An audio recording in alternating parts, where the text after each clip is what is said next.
And welcome back to another edition of Random Thoughts. That's not necessarily the title, it's just what I'm thinking about at the moment, like the past two videos have been. I don't know who's been watching these, but thanks if anyone's watching at all. Sort of used to be ignored.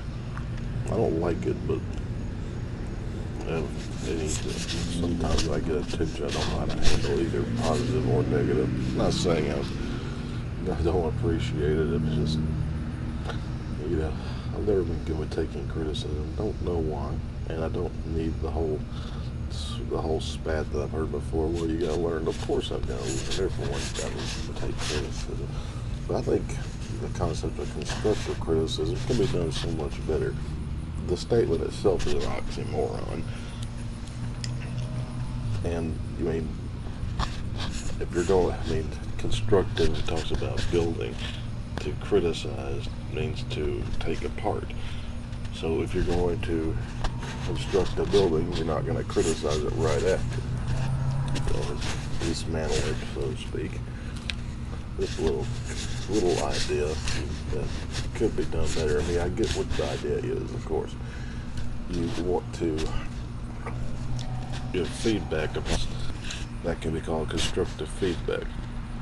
Straight up, even constructive criticism,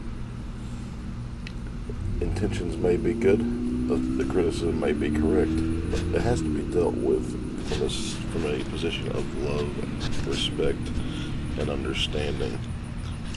And you probably sandwich in the criticism in between compliments. I know that's worked for me before, and in the moment, maybe it'll hurt and maybe you'll get over it. Hopefully you learn from it. But even times we give constructive criticism, if that's what you want to call it, if that's what you want to do, don't have an attitude about it.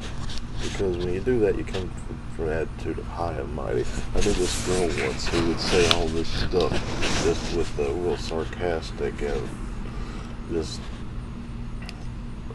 authoritative tone, and she didn't have authority to say things like that. And even the supervisor would be kind of disarmed. And in private, it should not be like that. You try to act like your friend in professional setting, totally inappropriate. In any setting, appropriate, but mostly a professional setting. And I'll probably talk about professionalism at some point too, but that's a different topic I don't want to get into right now.